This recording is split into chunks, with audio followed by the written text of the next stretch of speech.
Hello YouTube. So I'm gonna do a quick video in the car because everything has been so crazy that I haven't been able to make a video.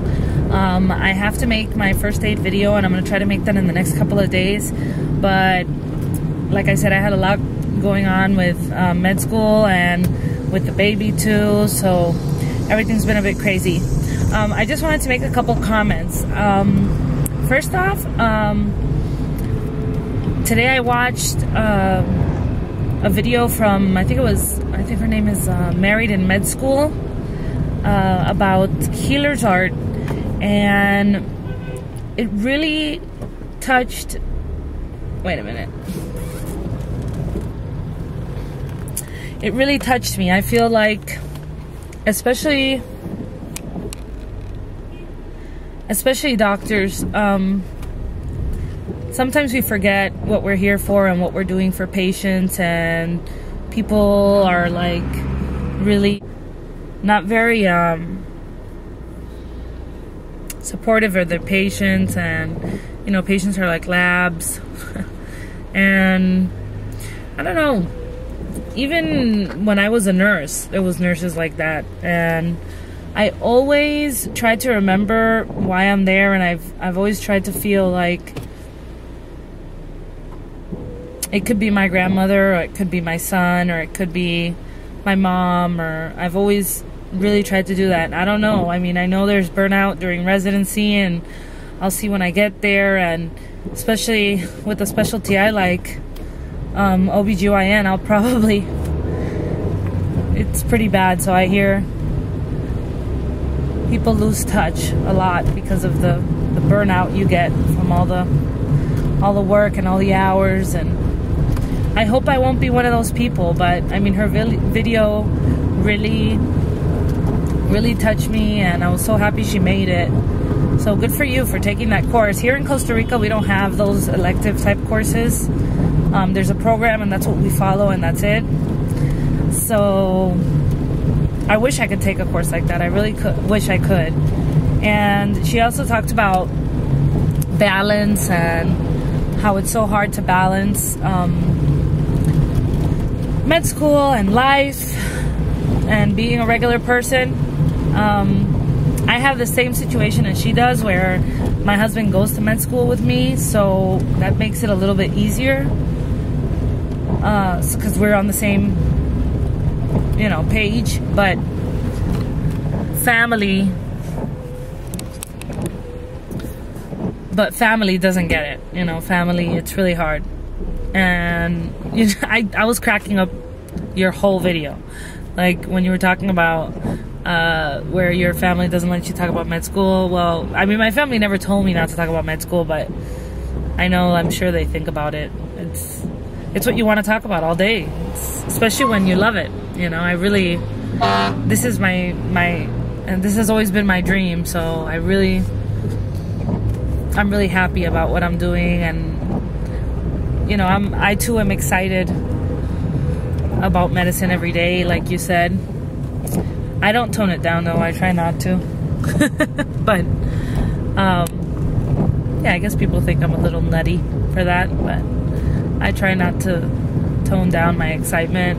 And I've gotten terrible things said to me from doctors. Let's say one day I was in my OBGYN rotation, or OB-GYN, whatever, and there was a patient in labor. Here there's a lot more vaginal births than cesareans, just because they have a social medical system.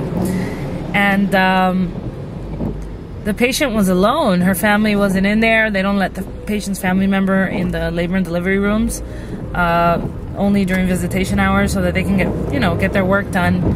And the labor and delivery room is like, what, 6 beds on each side, so it's like 12 patients. So it can get, if all the family is there, it could get crazy. So you know, I was there, we were on call, and I could just do whatever, you know, and there wasn't anything to do. There wasn't any labors going on, so I sat with her, and I held her hand, and I helped her breathe through her contractions. And one of the residents, actually a fourth year resident, walked into the labor and delivery room and looks at me and he goes, well, what you're doing is very dangerous, doctor. People get broken bones from that. You know, I felt like saying, how many, you know, bones have you broken? I'm sure none, because you've never held anyone's hand. But I don't know, it just made me feel terrible that that's how we are, you know, that we are too worried about things like that than holding a patient's hand, making her feel comforted and not alone. Obviously, I know when we have to work, we have to work. Excuse the bumpy roads in Costa Rica. I mean, obviously we have to work. We can't be holding a patient's hands all day. And if there's... No. Hold on.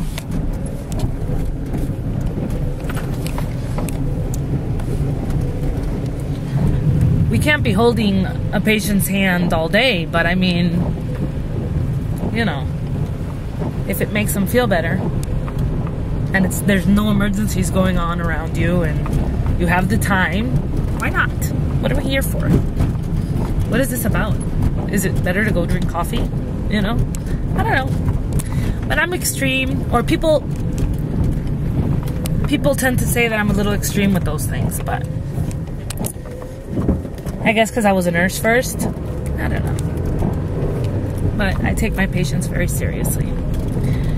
And so yeah, so that's just what I wanted to say. What else has been going? Wait a minute. So anyway, something else that's been going on. I started doing exercise, and so I'm on my 3rd day of insanity, and I'm in major pain.